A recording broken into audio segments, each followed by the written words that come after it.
এই মুহূর্তের সমগ্র বরাক উপত্যকা তথা আসামের গুরুত্বপূর্ণ আঞ্চলিক সংবাদে সবাইকে জানাই স্বাগত। আজকের সন্ধ্যার বিশেষ বিশেষ খবর হলো, 3 বিধায়কের পর রেগেমেগে মাইক ছুড়ে মঞ্চ ত্যাগ আজমলের রাগ এবং এই রাগের রীতিমতো সারখার ইউডিএফ দলের হাইলাকান্দির জনসভা। ইউডিএফ সুপ্রিমো বদরুদ্দিন আজমল এখন প্রায়ই মেজাজ হারিয়ে ফেলেন। গত 6 মাসে 3 বার হাইলাকান্দি সফরে এসেছেন তিনি।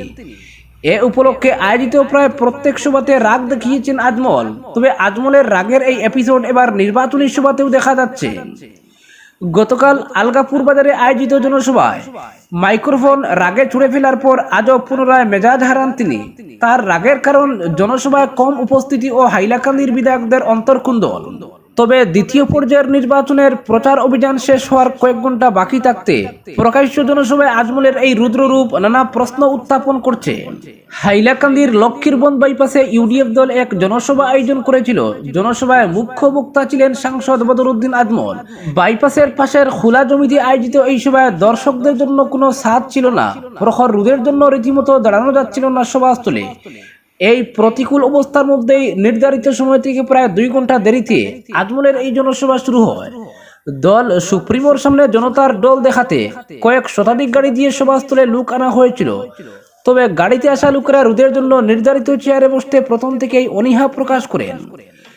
আজমল সভায় চলে আসার পূর্বে দর্শকদের নানাভাবে বুঝিয়ে চেয়ারে বসানোর চেষ্টা করেন স্থানীয় বিধায়করা। তবে এক্ষেত্রেও বিধায়করা বিফল হন। এরকম একটি অপ্রীতিকর পরিস্থিতির মধ্যেই শুরু হয় আজমলের জনসভা। প্রথমে বিধায়ক করিমউদ্দিন বাবুইয়া মুখ্যমন্ত্রী ডক্টর হিমন্ত বিশ্ব শর্মার সমালোচনা করে তার সংখ্যালঘু প্রীতি নির্বাচন কেন্দ্রিক বলে অভিযোগ করেন। তিনি ইউডিএফ চিফ আজমলকে হাইলাকান্দিতে একটি সুপার স্পেশালিটি হাসপাতাল ও সুপার 40 কোচিং সেন্টার খোলার অনুরোধ জানান। এরপর একে একে হাইলাকান্দির 3 বিধায়ক যথাক্রমে নিজামুদ্দিন চৌধুরী, সুজামুদ্দিন লস্কর ও জাকির হোসেন লস্কর পূর্বের তাদের সব ভুল ক্ষমা করে দলীয় প্রার্থী শাহাবুল ইসলাম চৌধুরীকে ভোট দিতে উপস্থিত জনতার কাছে অনুরোধ জানান। প্রার্থী শাহাবুল নিজেকে সমাজকর্মী দাবি করে সংখ্যালঘু সম্প্রদায়ের উন্নয়নে তার করে আসা কাজের খতিয়ান তুলে ধরেন। প্রখর রোদের মধ্যে তখন কিছুটা অনীহা সত্ত্বেও উপস্থিত জনতা বদরুদ্দিন আজমলের ভাষণের জন্যই অপেক্ষা করছিলেন। আজমল মাইক্রোফোন নিয়ে হাইলাকান্দি জেলার 3 বিধায়কের ক্ষমতার লড়াইয়ের জন্য দলের ভীষণ ক্ষতি হওয়ার কথা তুলে ধরেন। জীবনে 28টি নির্বাচন প্রত্যক্ষ বা পরোক্ষভাবে চালিয়েছেন দাবি করে তিনি সভায় জনতার নগণ্য উপস্থিতি প্রার্থী শাহাবুলের জন্য অশনি সংকেত বলে জানান। সভায় লোক আনতে ব্যর্থ বিধায়ক তথা ইউডিএফ জেলা কমিটির পদাধিকারীদের উপর রাগ করে আজমল প্রার্থী শাহাবুলকে নিরাশ না হতেও অনুরোধ করেন। সেই সময় শাহাবুল দলীয় সুপ্রিমোকে বোঝানোর চেষ্টা করলে আরও বেশি ক্ষেপে যান তিনি। কথার মধ্যেই হঠাৎ মাইক্রোফোন তুলে ফেলে সভামঞ্চ ত্যাগ করেন আজমল। ফলে তখনই শেষ করতে হয় সভা। নিজের দলের সভা নিজেই বানচাল করেন ইউডিএফ সুপ্রিমো। এতদিন কংগ্রেস হাইলাকান্দির ইউডিএফ দলের জনসভায় লোক সমাগম হচ্ছে না বলে অভিযোগ করে আসছিল। আজ কংগ্রেসের এই অভিযোগকে আজমল নিজেই মুহর লাগালেন। তার রুদ্ররূপ ও হতাশাজনক কথাবার্তা নির্বাচনের ফলাফলে বিরাট প্রভাব ফেলতে পারে।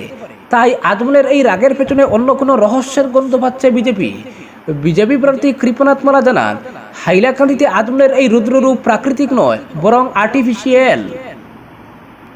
অপরদিকে করিমগঞ্জে রেকর্ড সংখ্যক সংখ্যালঘু ভোট পাবে বিজেপি, দাবি কমলাক্ষের। করিমগঞ্জ লোকসভা আসনের বিজেপি মনোনীত প্রার্থী কৃপনাথ মালার হয়ে মঙ্গলবার জোর প্রচার চালালেন উত্তর করিমগঞ্জের বিধায়ক কমলাক্ষ দেব পুরকায়স্থ।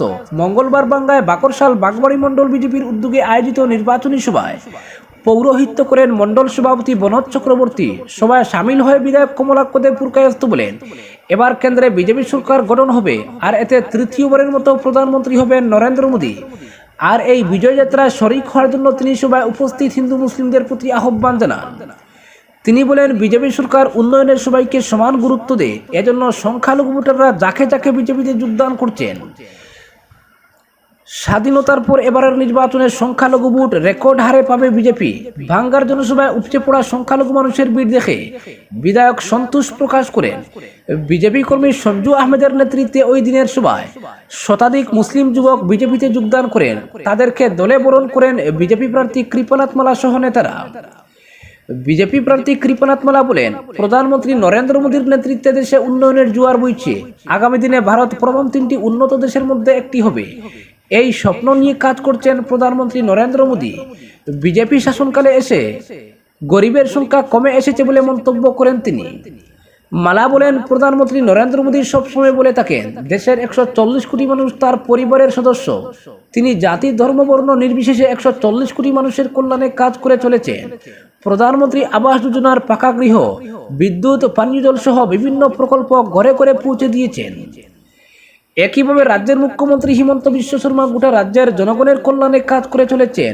হিন্দু মুসলিম ভেদাভেদ করে কোনো কাজ হচ্ছে না। দেশের সংখ্যালঘুরা এখন স্বতঃস্ফূর্তভাবে বিজেপির সঙ্গ দিচ্ছেন, এটা দেশের জন্য শুভ লক্ষণ।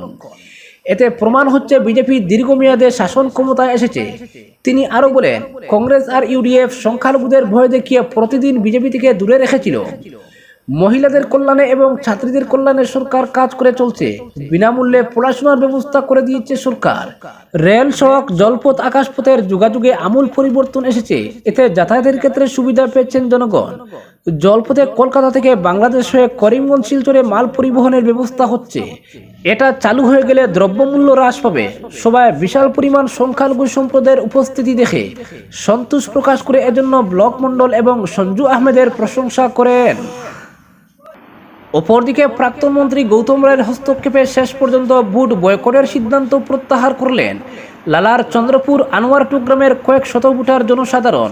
চন্দ্রপুর আনোয়ারটুক দাসপাড়া গ্রামের বেহাল রাস্তার প্রতিবাদে গ্রামের জনগণ প্রতিবাদ জানিয়ে ভোট বয়কটের সিদ্ধান্ত নিয়ে রাজপথে সাইনবোর্ড লাগিয়ে রাখেন।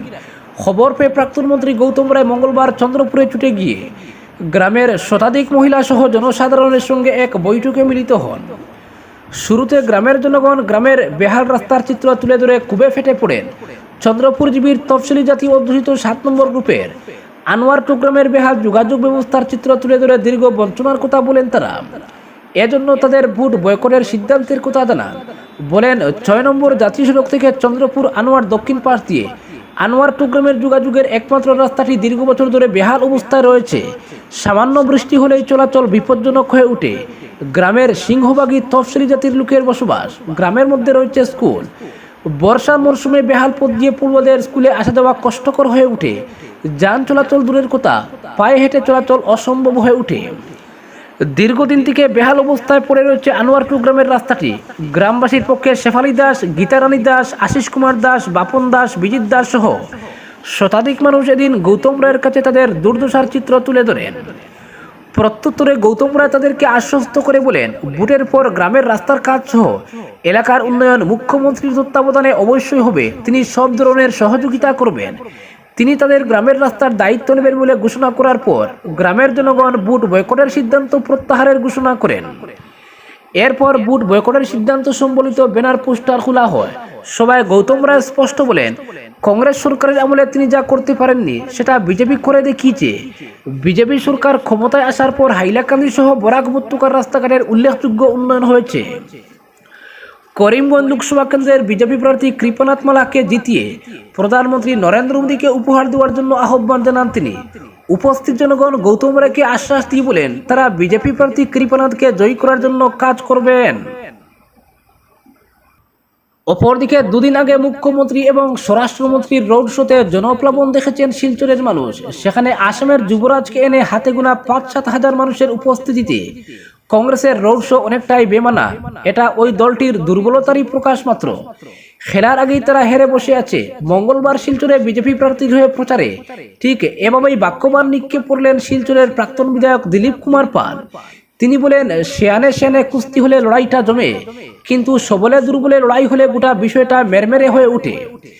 এবারের নির্বাচন বলতে গেলে এক পেশে লড়াই, আর সেই লড়াইয়ে শিলচর আসনে ভারতীয় জনতা পার্টি নিঃসন্দেহে 3 লক্ষাধিক ভোটে জিতছে।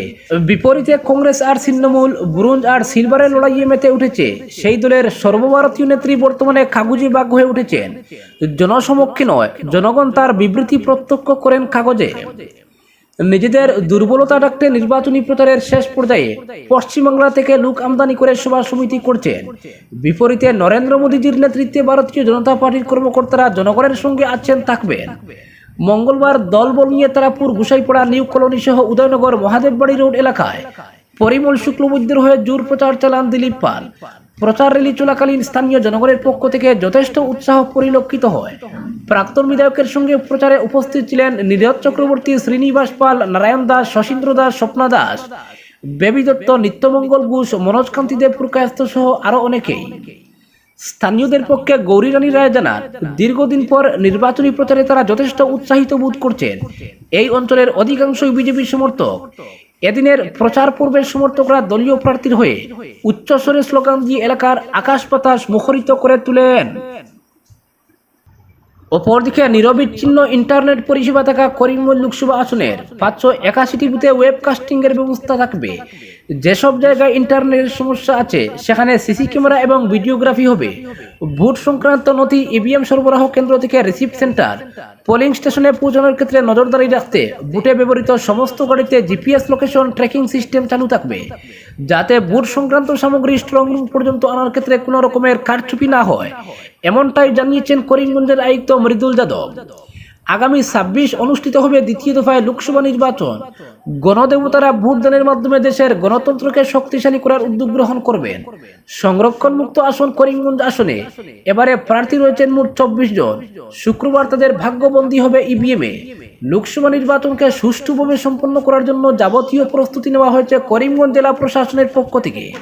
নির্বাচনকে সুন্দর, সুশৃঙ্খল এবং শান্তিপূর্ণভাবে পরিচালনার জন্য প্রশাসনিকভাবে কি ধরনের প্রস্তুতি নেওয়া হয়েছে, কতজন ভোটার, কতটা পোলিং স্টেশন সহ নির্বাচন সংক্রান্ত চূড়ান্ত প্রস্তুতির বিষয় নিয়ে জেলা আয়ুক্ত কার্যালয়ের সভাকক্ষে এক সাংবাদিক সম্মেলনের মধ্য দিয়ে বিস্তৃতভাবে আলোচনা করেন জেলা আয়ুক্ত মৃদুল যাদব। মৃদুল যাদব জানান, আজ বিকাল 5টা থেকে সব ধরনের প্রচার অভিযান বন্ধ হয়েছে। তাছাড়া সকাল থেকে অনেক ভোট গ্রহণ কেন্দ্রের উদ্দেশ্যে ভোটদান সামগ্রী নিয়ে রওনা দিয়েছেন ভোট কর্মীরা। সেই বিষয়ে চূড়ান্ত প্রস্তুতি সম্পন্ন, সুস্থ ও শান্তিপূর্ণ অবাধ নির্বাচন প্রশাসনের একমাত্র লক্ষ্য। প্রত্যেক ভোট কেন্দ্রে ভোটারদের নির্দিষ্ট পোলিং স্টেশন নির্ধারণ করার লক্ষ্যে বিএলও উপস্থিত থাকবেন। ভোট গ্রহণ কর্মী ও নিরাপত্তা কর্মীদের সুবিধার কথা বিবেচনা করে ভোট কেন্দ্রগুলিতে পেইড ক্যান্টিন সচল রাখার নির্দেশ দেওয়া হয়েছে। তাছাড়া জেলা সদরে আসার জন্য ভোট কর্মীদের নিয়ে আসতে গাড়ির ব্যবস্থা করে দেওয়া হয়েছে। আজ থেকে 27 এপ্রিল করিমগঞ্জ শহরের এওসি পয়েন্ট থেকে জেলা আয়ুক্ত কার্যালয় পর্যন্ত সড়কে ই রিক্সা, ই অটো এবং পেট্রোল অটো চলাচলে নিষেধাজ্ঞা জারি করা হয়েছে। কন্ট্রোল রুমে থাকা টেলিফোন নম্বর হচ্ছে 03843265144 এবং 1950 helpline number Karimganj college control রুমে কার্যকর থাকছে বলে জানান জেলা শাসক মৃদুল যাদব। আজকের বিশেষ সংবাদ এখানেই সমাপ্ত।